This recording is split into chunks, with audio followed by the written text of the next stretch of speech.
अनंत मार्ग से भवानी, जो कोई सामान्य मानव नहीं बल्कि दैवीय पुरुष स्वरूप थे, संसार वन की ओर प्रस्थान कर रहे थे।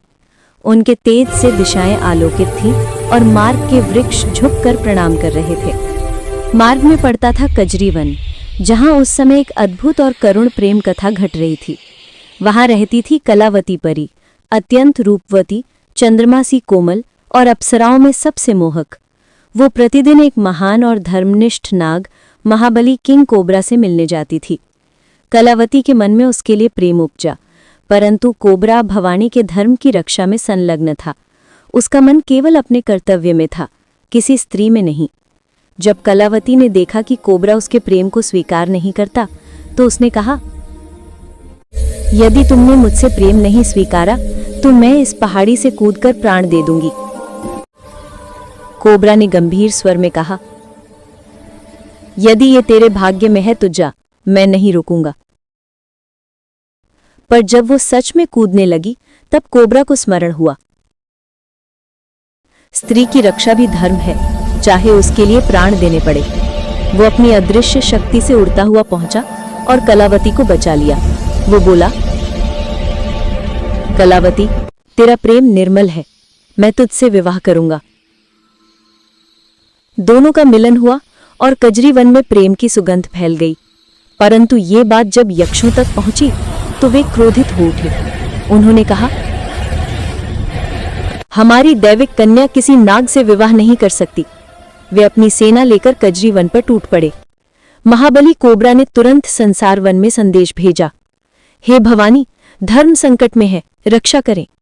तुरंत लल्ला, बुद्धा, ज्वाला, भुजंग और देवा भवानी के नाम पर युद्ध भूमि में उतर आए। यक्षों और दिव्य प्राणियों में भीषण संग्राम छिड़ गया। आकाश में अग्नि के गोले, पृथ्वी पर गर्जन और आकाश से रक्तिम वर्षा होने लगी। परंतु यक्षों की सेना अत्यंत प्रबल थी। लल्ला, बुद्धा, ज्वाला, भुजंग और देवा वीरता से लड़े, पर अंततः वे सभी कंकड़ पत्थर बन गए। कजरी वन मौन हो गया। उनकी छोटी सी शेष सेना ने हिम्मत नहीं हारी और विजय प्राप्त की। परंतु अपने महायोद्धाओं को पत्थर बने देखकर सबकी आंखें अश्रुपूर्ण थीं।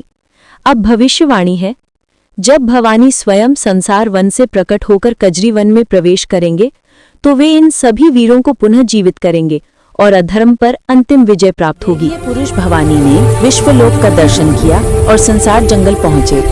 वहां का वातावरण बहुत शांत था। दूर दूर तक कोई योद्धा दिखाई नहीं दे रहा था। चिड़िया, जीव जंतु और गजराज उनसे मिले। गजराज ने भवानी को बताया कि कजरी जंगल पर बहुत उत्पात हुआ। लल्ला, दुधा, ज्वाला, भुजंग और महाबली देव अपनी सेना लेकर पहुंचे थे, लेकिन किसी जादू के कारण वे सभी कंकड़ पत्थर बन गए। भवानी मुस्कुराए और बोले कि अब तक ब्रह्मांड में ऐसी शक्ति नहीं थी जो उनके पांचों योद्धाओं और देवों को हरा सके। गजराज ने बताया कि यह सब विपत्ति नामक स्त्री के यंत्र के कारण हुआ। भवानी और गजराज ने मिलकर यक्षलोक पर आक्रमण किया। सभी यक्ष कांपते हुए भवानी के सामने नतमस्तक हुए और उन्हें क्षमा मांगनी पड़ी। इसके बाद भवानी कजरी जंगल में आगे बढ़े और देखा कि कंकड़ पत्थर के बीच विकराल चुड़ैल जैसी स्त्री बैठी थी। भवानी ने पूछा कि वह कौन है। उसने कहा कि वह विपत्ति है और ब्रह्मा के वरदान के कारण उसने सभी योद्धाओं को कंकड़ पत्थर बना दिया। भवानी ने कहा कि अब वह अपने सभी योद्धाओं को जीवित करेगा। उसने मंत्र पढ़ा और सभी योद्धा पुनः जीवित हो गए। फिर कलावती और कोबरा देव का विवाह हुआ। विपत्ति ने क्षमा मांगी और अपने मार्ग चली गई।